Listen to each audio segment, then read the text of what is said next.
Well, first I'll give you a little background about Matt Runci. He's the president and CEO of Jewelers of America. He's chairman of the board of the Responsible Jewelry Council. Since joining Jewelers of America in 1995, Matthew Runci, his primary mission has been to enhance the professionalism of member businesses in order to reinforce consumer confidence in the purchases of fine jewelry and watches. He's trying to make us a better industry and get us to deal straight. Runci was involved in the establishment of the Kimberley Process Certification Scheme and the passage of the Clean Diamond Trade Act in the U.S. Congress, founding member of the Responsible Jewelry Council. Runci continues to serve as chairman of the RJC Board of Directors, the RJC Responsible Jewelry Council.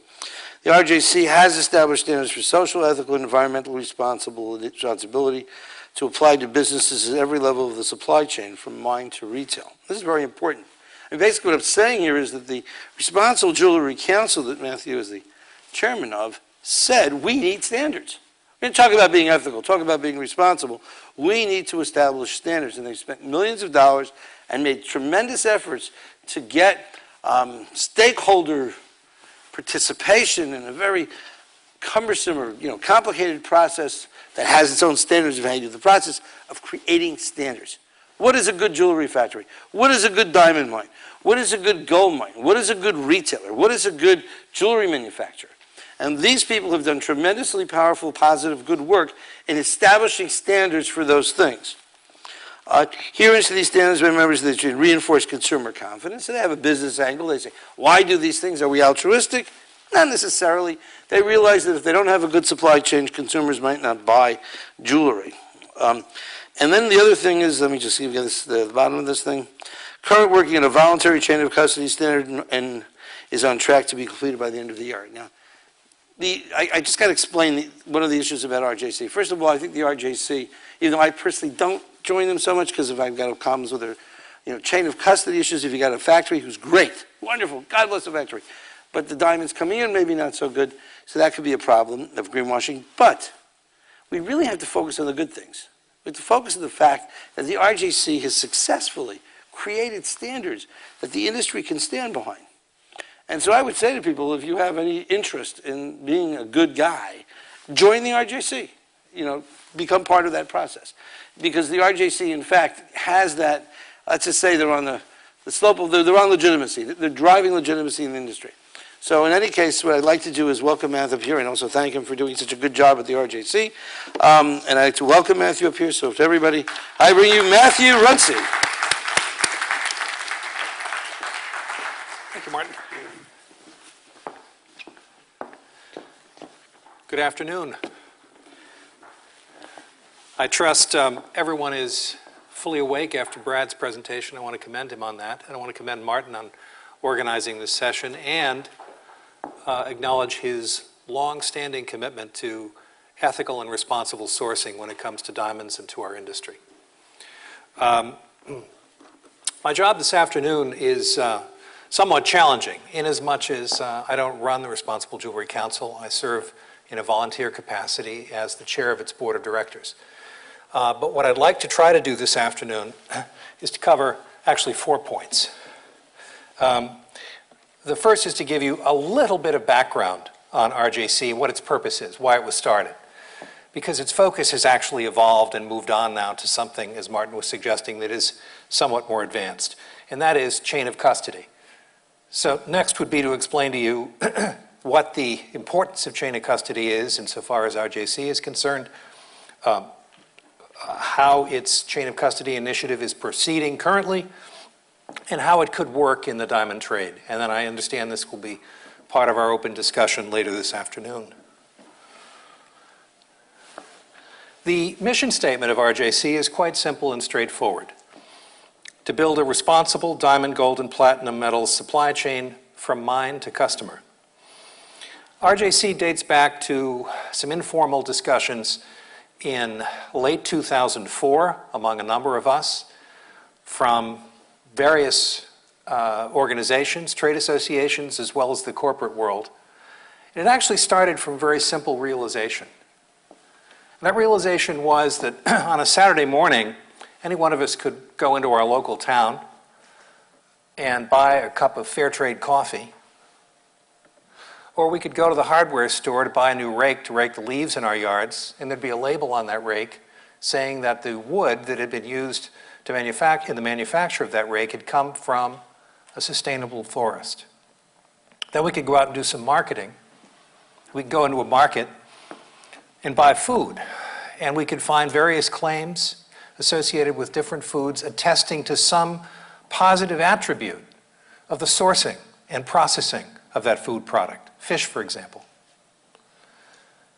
And at the same time, we realized the jewelry, which is essentially an emotional purpose, whether it's a gift or a self-purchase, did not have available to the industry a comparable platform through which to confirm a commitment to principles and standards that would be verified by some independent third-party authority.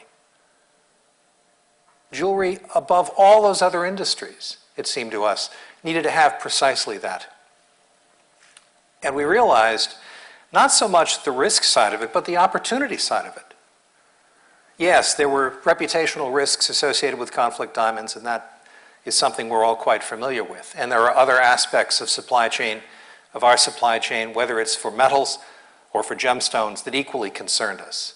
But the missed opportunity of not creating a platform for the entire industry is what ultimately brought 14 companies and associations together with a commitment in the fall of 2004 to form a new organization, to create new space, and to work aggressively to try to see whether it would be possible to develop standards and verification systems that any business in the industry, no matter how big or how small, could subscribe to if it wished to. So today we have a voluntary board of directors comprised of the people you see here.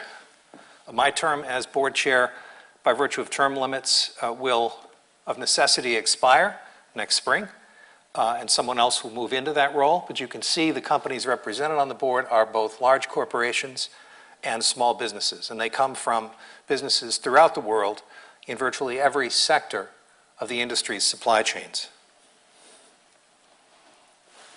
Membership in the council today is open to all businesses and associations participating in the diamond, gold, and platinum group metals jewelry supply chain, as well as to those engaged in activities that have a potential impact on consumer confidence in diamond, gold, and platinum group metals jewelry products. So RJC is somewhat unique in that it covers all parts of the jewelry supply chain: producers, refiners, traders, cutters, polishers, manufacturers, wholesalers, and retailers. The organization was actually formally chartered in the spring of 2005, spent the next couple of years developing its code of practices, which I'll describe to you in a moment, and today has a little over 320 members around the world. It's grown roughly 50% in the last 14 months. Members today represent an estimated 28.5 billion pounds in annual relevant sales, including sales to each other. So one way of thinking of it is that the association represents potentially perhaps a third of the global volume in these products. Also included, besides corporate members, are quite a number of trade associations whose logos and names you can see here. You can see that it includes the retail community, includes global marketing organizations, it includes manufacturing associations, it includes diamond organizations, it includes metals organizations, as well as sort of conglomerate trade associations in a range of markets.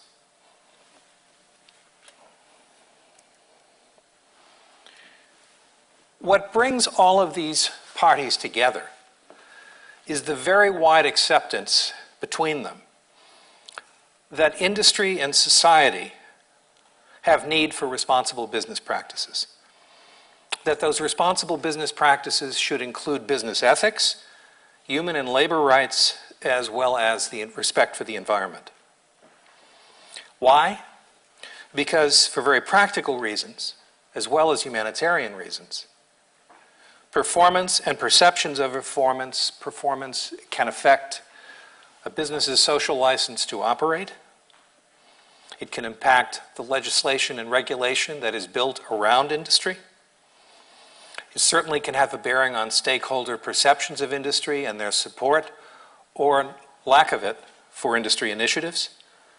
It can very definitely have an impact on sales, as well as on reputation, perhaps more acutely felt by the brands than by the privately owned companies. And indeed, in some cases, if we look to the experience of other industries, it's not a stretch to say that it also can be a key to a business's survival. As Martin said, RJC has chosen to take an approach to responsible business practices that's comprised of certification and verification. Certification offers the ability to define what responsible business practices mean based on an objective standard. And then secondly, to verify that the standard is being followed. The key questions are, what's the standard and how is it verified and by whom? The Council is committed to the highest level of transparency, credibility, and assurance of compliance as provided through independent third-party verification by accredited auditors. Today we have a Standards Committee that's comprised of the people representing the organizations named in this slide. Committee memberships change over time. This group happens to represent those who were formally elected by other members from each of the member fora, as we call them, to serve on the committee. There are a great many other members that also participate on the committee. Committee participation is open to all members. This group is charged with the care and safekeeping, if you will, of the association's code of practices as it currently stands. And very excitingly, next year, we'll have the responsibility for overseeing the review of the initial code of practices and the initial system to make whatever improvements may be appropriate. The Council is committed to the notion of continuous improvement and transparency in the development and further evolution of its standards. I've referred to the Code of Practices. And at the end of this, I'll give you the website address for the Council so you can go and have a look at it. It's very comprehensive. I couldn't even begin to do justice to describing its scope in the time we have available this afternoon, but I would strongly recommend that you visit the website to have a closer look at it. But in essence, it comprises 4 areas: business ethics, upholding ethical business practices; human rights and social performance, which is upholding fundamental human rights, treating workers fairly and with respect, encouraging a diverse workforce, and providing for a safe working environment in member businesses; environmental performance, promoting efficient use of resources and energy and reducing and preventing pollution, particularly acute, obviously, in the mining sector; and finally, management systems, compliance with all applicable laws, establishing policy and managing business risks, including contractors, suppliers, and partners. So the scope of the Code of Practices, which all members must abide by, as evidenced by independent third-party monitoring, is quite comprehensive.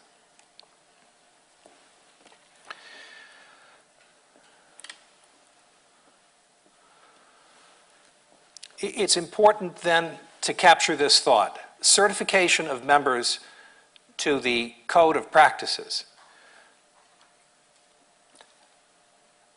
codifies the individual members' adherence to responsible business practices as the Council defines them, the operations of the member business itself. So if it's a mining company, it's all the mining sites of that company. If it's a manufacturing company, it's all of the in-scope manufacturing facilities of that company. If it's a trading business, the same. If it's a retailer, the same. It's the business operations that the Code of Practices confirms. And while it addresses many ethical, social, and environmental issues at an individual member business level, the Code of Practices, as originally developed, does not address the flow of material through the supply chain between business partners. So in 2009, the Council asked itself a question, was that the appropriate time to explore the feasibility of developing a standard, a companion standard, through which to verify materials and chain of custody in the supply chain? And the answer was a resounding yes. Why? Well, certainly it's no secret that the challenges facing the Kimberley process raised questions as to the adequacy of the KP as a device through which to confirm adherence to responsible business practices for the sourcing of diamonds. Brad and Martin, I think, have alluded to this in their writings and in their previous speeches, as well as in Brad's comments today. The situation in Eastern DRC brought to our attention a comparable level of concern, obviously, with respect to the sourcing of gold.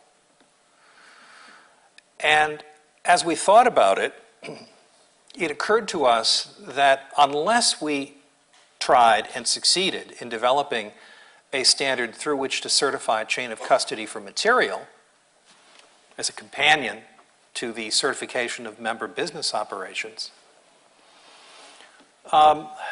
there was a considerable risk that would remain out there and unaddressed. And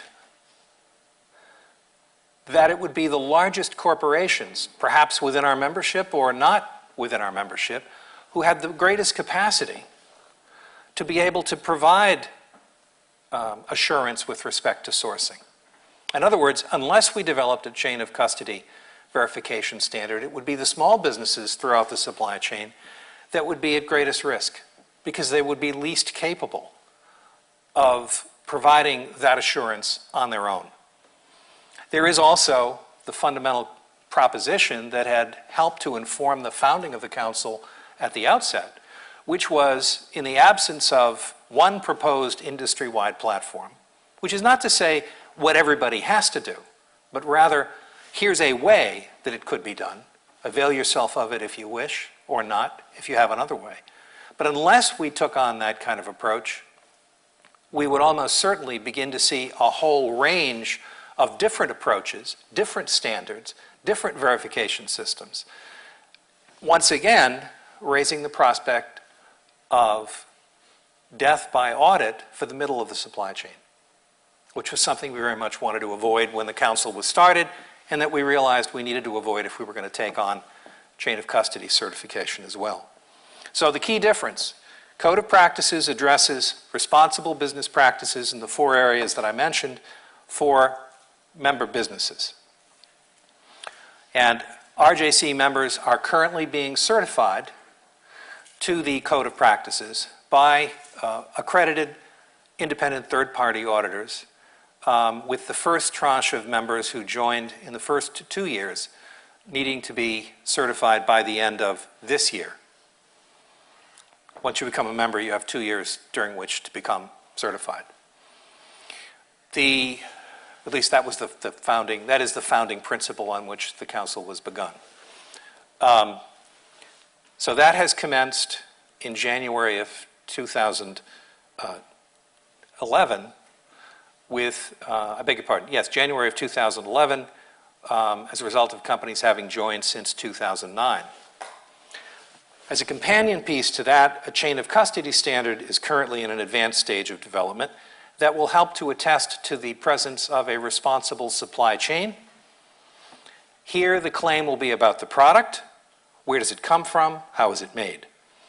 Chain of custody certification, it says here proposed, is in an advanced stage of development, as you'll see in greater detail in just a moment. So the objective with developing chain of custody certification was to provide a common, mutually recognized, supply chain-wide voluntary standard. I emphasize voluntary as contrasted with the mandatory for members, the mandatory adherence to the Code of Practices. The design criteria that were developed are as follows. We needed to be able to address a wide variety of systems and technologies and support very different types of claims that individual businesses might want to make as to the nature of their source. We also needed to be compliant with antitrust laws.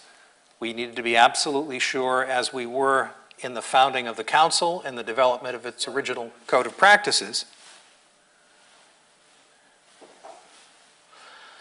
Thank you. Original Code of Practices, that we would not create a system which would result in claims of restraint of trade, no restraint on competition. Third, we had to develop something that would be cost effective, or otherwise, why would we expect members to use it? So the cost of implementation needed to be reasonable. Next, it had to be auditable, of course. A standard is a nice thing, but unless it's auditable, its value to the individual member business is far more limited. And finally, it needed to be done in a clear and transparent manner, and it needed to be capable of independent third-party verification. RJC has developed, not pressing this firmly enough, my apologies, a consultative panel which has been quite active over the past couple of years in connection with the development of the chain of custody standard. It's comprised of external stakeholders who have been engaged in ongoing standards and development activities with us as we developed the chain of custody standard. And in the list of names that you see on the screen, you will find major NGOs as well as other stakeholders that have been active, as well as some, this includes, of course, some trade associations in our industry, as well as representatives of various proprietary chain of custody systems. That group has been very active since April of 2010. The Council sometimes gets some criticism from business people for being too academic in its approach to this work. We think our approach is grounded in necessity. We think that it's vitally important, whatever our standards may be, whatever our verification systems may be, that they be developed in a way that gains respect from the communities for whom this work is important, if this work is to have value for companies in our industry. And so beginning in April of 2010, a discussion paper was drafted, posted to the website, circulated to a wide group of people for a 3-month comment period. A stakeholder workshop was held in London. A comments report was sent to all the people who'd offered comments. All of this is publicly available on the RJC website, available to anyone, not just to members. A second discussion paper, and so forth and so on. I'm sure you get the idea. So that we've now reached the point, roughly 18 months later, where the comment period on our third discussion draft has just closed, and we're now engaged in the process of finalizing the chain of custody standard, as well as the associated documents that will accompany it, and internal approvals culminating in board approval are expected by the end of this year. We therefore expect it to be published and made available to our members and indeed to the industry at large through open source documentation by February of next year. So it's taken a while, but the process has been thorough and comprehensive and inclusive, and we're encouraged by the preliminary response that we've gotten from many of those who've been involved in the process of development. Why would a business use chain of custody certification? Well, depending on the nature of the business and where it fits, here are some possibles. To show evidence of support for responsible mining practices. To be able to source legitimate recycled materials. To identify the specific provenance of jewelry materials. To avoid conflict resources implicated in human rights abuses, illegal or criminal practices. To enhance the business's reputation through responsible sourcing. To enable a company to carry out due diligence of its supply chain. And obviously, the thing that drives much of this, to be able to respond to the requests of your customers, whether those customers are those folks on Saturday morning walking into a jewelry shop after they've bought that coffee, or whether they're business partners. I don't think I need to say anything more about the two issues that seem to dominate at Jewelers of America the time of our Ethical Initiatives Committee these days. Obviously, the situation in Eastern DRC and the Dodd-Frank Act and Section 1502 of that occupy quite a lot of our time. And since the beginning of time, it seems, we've been very focused, obviously, on the Kimberley process, and in particular, in the last 2 years, on the situation in Zimbabwe and the challenges that has posed to KP and all the stakeholders in KP in terms of trying to make some sense out of a very challenging and troubling situation.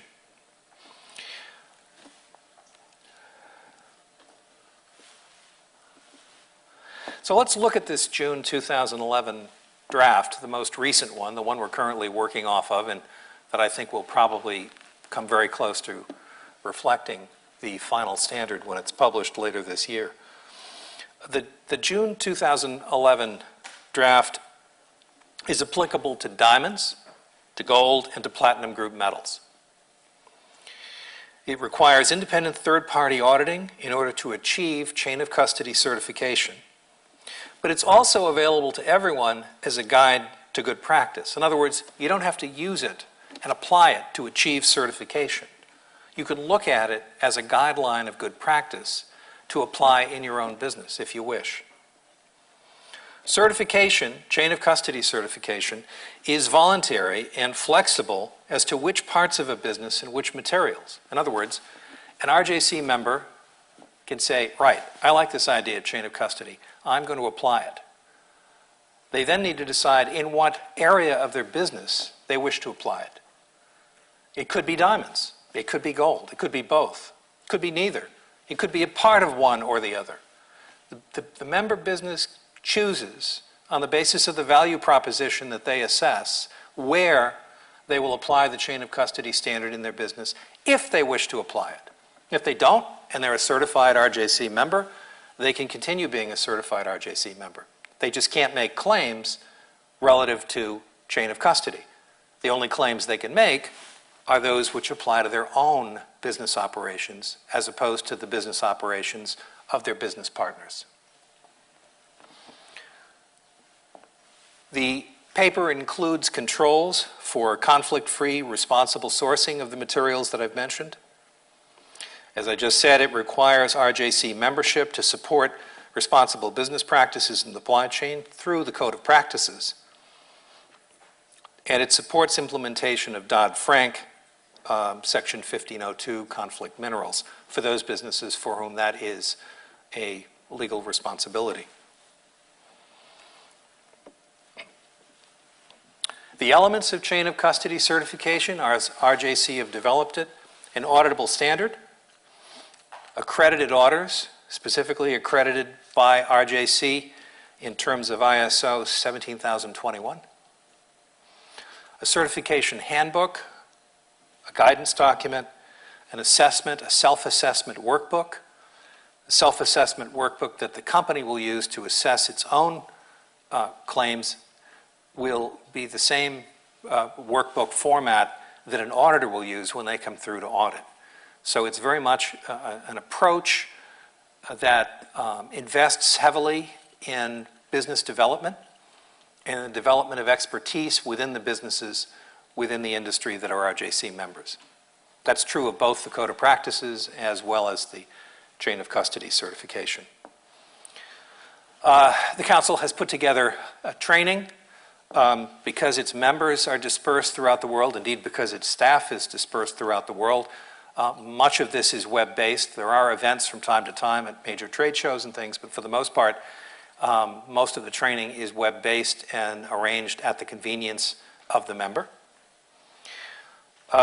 If a company achieves certification in accordance with the chain of custody standard, they are entitled to indicate that on the product through the use of an RJC chain of custody certified logo. There's also, of course, a complaints mechanism that's been developed, as is the case with RJC and its code of practices as well. So that gives you a rough idea of what the chain of custody program is comprised of. The key controls, obviously, eligible diamonds, which is, I think, our principal interest today, become chain of custody certified diamonds when a chain of custody certified company issues an eligible materials declaration. Certified companies must have systems in place to ensure that chain of custody diamonds have been segregated from non-chain of custody diamonds. And the chain of custody transfer document provides assurance to the next company in the supply chain that the diamonds are chain of custody certified diamonds. Under the proposed standard, eligible diamonds must be declared as such by a chain of custody certified company and may be one of the following. They may be mined diamonds, that is, diamonds that are documented through due diligence required to ensure that they're conflict-free, produced by a chain of custody certified mining company. They may be recycled diamonds, that is, diamonds that have been recycled back through consumers, sourced by chain of custody certified companies following know your customer principles. They may be grandfathered diamonds, that is, diamonds where records show continuous ownership by a chain of custody certified company prior to a date certain. And they may be laboratory grown diamonds, produced by chain of custody certified laboratories, but they must never have been mixed with other chain of custody natural diamonds.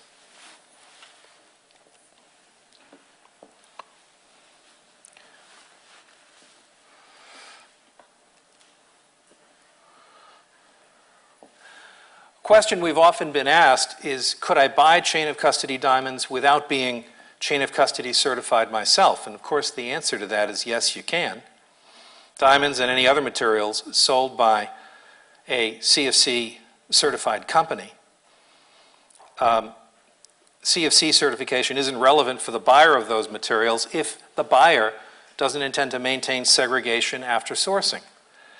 For example, the CFC standard could be used as part of a responsible sourcing strategy.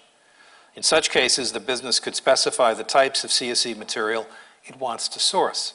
However, and this is important, chain of custody certification is relevant if the business wants to provide assurance to its customers downstream.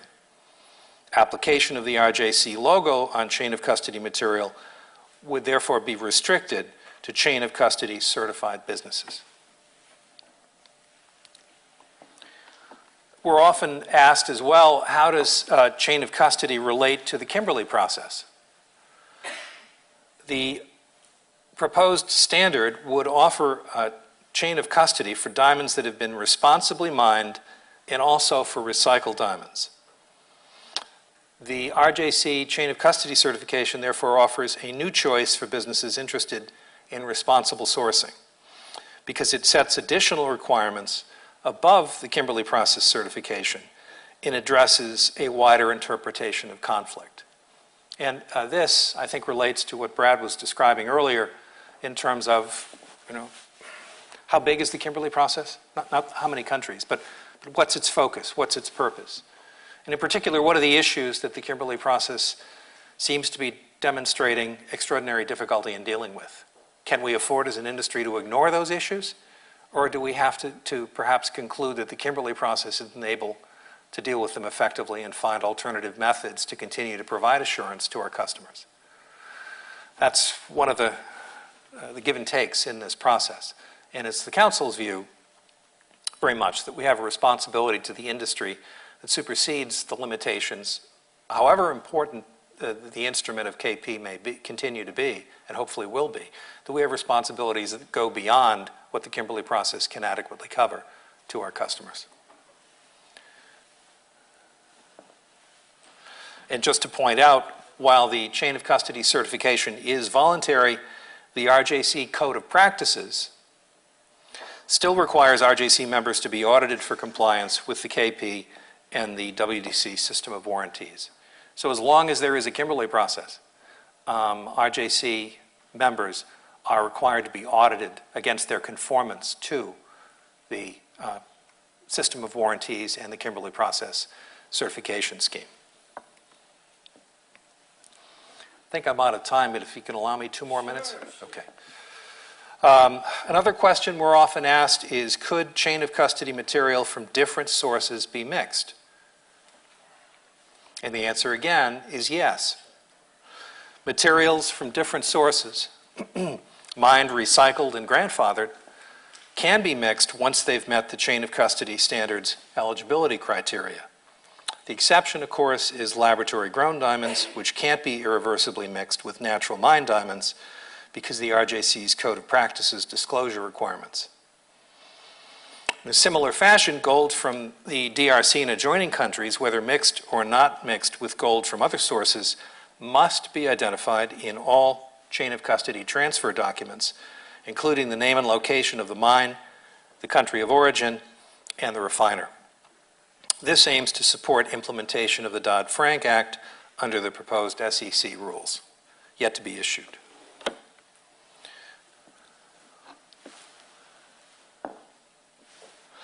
The chain of custody transfer document has to be issued when the chain of custody material is shipped or transferred to another business.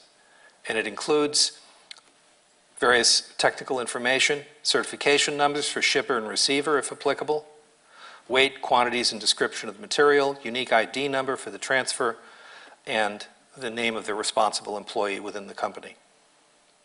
When initiating a chain of custody, transfer document includes an eligible materials declaration.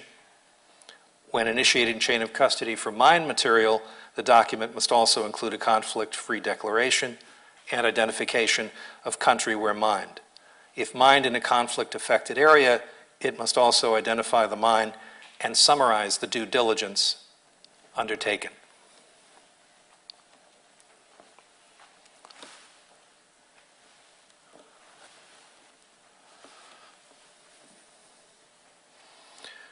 So a chain of custody approach does follow the flow of material as it's transferred along the supply chain by documenting the sequence of custody. Knowing chain of custody materials can obviously build confidence in the business practices involved in their production and processing. And this is, after all, from RJC's standpoint, all about enhancing consumer confidence in the industry and its products. The certification tool is designed to provide recognizable, independent assurance to customers and stakeholders against a known, defined standard. So we're developing a chain of custody standard that can be used either as a benchmark for good practice or can also be used on a voluntary basis by companies to provide assurance to their customers via certification.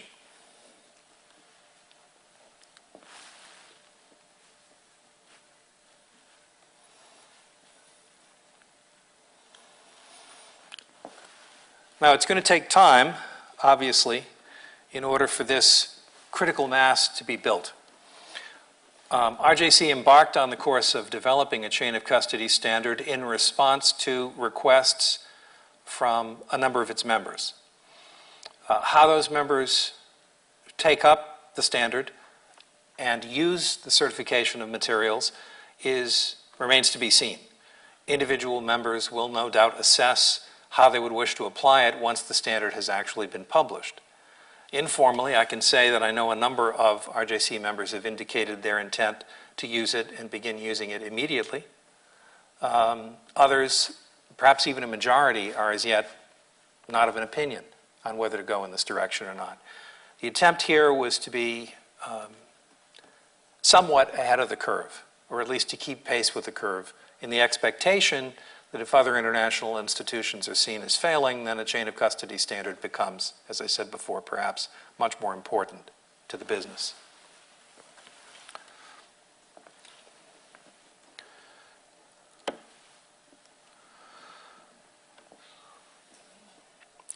To restate some obvious points,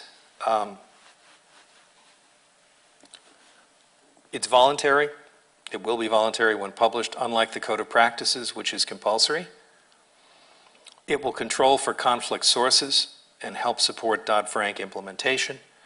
It's working closely with other related initiatives that will align and harmonize standards wherever possible. And I mentioned specifically the Alliance for Responsible Mining and the Diamond Development Initiative, and I hope as well the PRAD project as what I'll say are compatible, complementary initiatives that are designed to focus particularly on the needs of small-scale producers and those who rely on production from small-scale producers. And as I said, we hope to finalize this at the end of this year so that it will be published at the beginning of 2012, and members may begin applying it as they wish in that time frame. I would encourage you to visit the Responsible Jewelry Council's website, particularly Chain of Custody, for more information on the subject. And to find out more about RJC in general as well, visit the RJC website, sign up for a mailing list of further updates to provide feedback, or just pose questions at consultation@responsiblejewelry.com. Oh, I beg your pardon. Thank you. Thank you very much. And I guess we'll take questions afterward. Thank you. Thank you very much. Thank you, Matt. Thank you, Great. Thank you, Martin.